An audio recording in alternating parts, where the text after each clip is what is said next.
30,000-এর ওপরে। ভাবতে পেরেছেন? তারাও কৃষক, আমরাও কৃষক, কিন্তু আমাদের কৃষকদেরকে সেই ইকুইপমেন্টগুলো আমাদের দেওয়া হয় না। আমি কৃষকদের দু একটা অধিকারের কথা বলবো।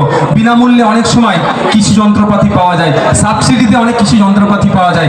ট্র্যাক্টর লাগে না চাষ করতে গেলে, ওই ট্র্যাক্টর অনেক 30% ডিসকাউন্টে, 40% ডিসকাউন্টে পাওয়া যায়। ট্র্যাক্টর তো দূরের কথা, স্প্রে করা মেশিন আপনারা জানেন তো, ওটা ব্লক থেকে কিনলে ঠিক সময় অ্যাপ্লিকেশন করলে ফ্রিতেও পাওয়া যায়, অনেক সময় সাবসিডিতে পাওয়া যায়।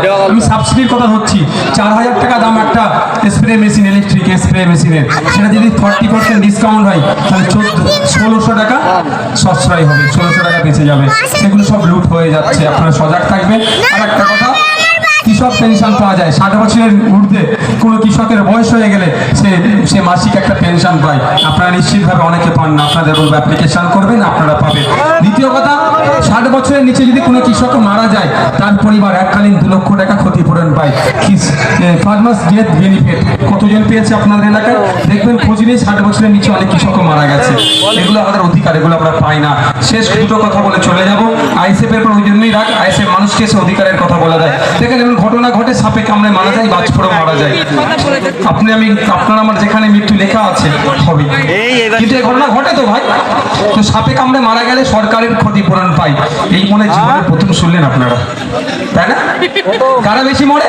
যারা মাঠে ঘাটে আমরা কাজ করি, যারা লেবার, যারা পরিষ্কার পরিচ্ছন্ন করি, হ্যান করি, ত্যান করি, যারা মাঠে কাজ করি, মাছ টাছ ধরাধরি করি, এরাই তো বেশি আমরা সাপে কাটে মারা যায়। এককালীন সম্ভবত 2 লক্ষ টাকা ক্ষতিপূরণ পাওয়া যায় সরকারের পক্ষ থেকে। ওগুলো দেয় না, কি হয়, লুট হয়ে যায়। আপনাদের বলবো আপনারা সজাগ থাকবেন, সতর্ক থাকবেন। বাজ পড়ে মারা যায় গ্রামে গঞ্জে বেশি, শহরের মানুষের এরকম শোনা যায় না। বাজ পড়ে মারা গেলেও সরকারি ক্ষতিপূরণ পাওয়া যায়, লক্ষাধিক টাকা ক্ষতিপূরণ হিসেবে পাওয়া যায়, সেটা আমাদেরকে দেওয়া হয়। দেওয়া তো দূরের কথা, আমাদেরকে জানাই না। তাই আপনাদের বলবো আগামী দিনে আইএসএফের হাতকে শক্তিশালী করুন। এই অধিকারগুলো শুধুমাত্র স্টেজে নয়, আপনাদের দ্বারে আপনাদের যে কোনো অধিকার, ছাত্র জীবন শুরু করে মহিলা পুরুষ নির্বিশেষে মানুষের যেটা অধিকার সেটা আমরা সুনিশ্চিত করে দেবো। যারা এসটি সমাজের মানুষ, দলিত মানুষ, আদিবাসী মানুষেরা, হালতাসার কোনো জায়গা নাই, অধিকার আপনাকে দেওয়া আছে।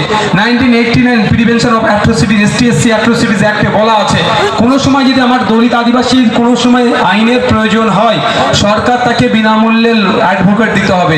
দুঃখের বিষয়, আজও পর্যন্ত আমার কোনো ST/SC ভাইকে আমার মানে এই এলাকার কেউ ও কথা বলেনি বা আইন লয়ারও দিইনি। তাই আমি ST/SC ভাইদেরকে বলবো আইন সম্পর্কে সচেতন হন।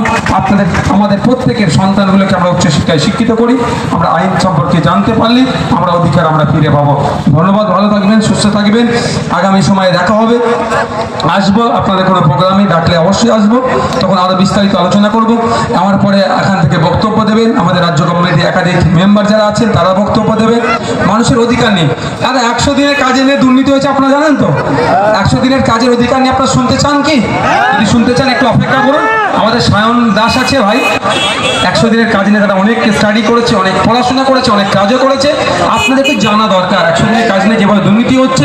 সাথে সাথে আমি আপনাকে বলে রাখছি, বলবেন আমরা হাইকোর্টে, আমরা প্রধানমন্ত্রীর দপ্তরে টাকাটা রিলিজ করার জন্য যে দুবার চিঠি করেছি, গতকাল কয়েকদিন আগেও গিয়েছিল, আমরা হাইকোর্টেও কি সুপ্রিম কোর্টে যাচ্ছি সেটাও বলবেন।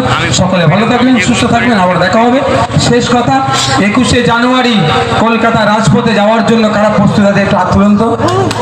মানুষের অধিকার সুনিশ্চিত করার জন্য কোনো লেসার এভিল, গেটার এভিলের কোনো কাজ হবে না। স্বচ্ছ বাংলা গড়তে, দুর্নীতিমুক্ত বাংলা গড়তে, দুর্নীতিমুক্ত দেশ করতে আগামী নির্বাচনে, লোকসভা নির্বাচনে 2024-এ আইএসএফের প্রার্থীদেরকে বিপুল ভোটে জয়যুক্ত করার প্রথম লক্ষ্যে আগামী 21শে জানুয়ারি সকাল 10টার মধ্যে আমরা কোথায় হাজির হব? কলকাতায় হাজির হব। আসবেন তো সব? কলকাতা চলুন স্লোগানে আগামী 21শে জানুয়ারি আপনাদের সাথে কলকাতা রাজপথে আবার দেখা হচ্ছে। ভালো থাকবেন, সুস্থ থাকবেন। আমি অনুরোধ করছি, আমার সাথে কারো যাওয়ার প্রয়োজন নেই, আপনাদের সামনে এখন বক্তব্য দেবেন। আমি 100 দিনের কাজ নিয়ে আলোচনা করবেন আপনাদের এলাকার ভূমিপুত্র সায়ন দাস মহাশয়।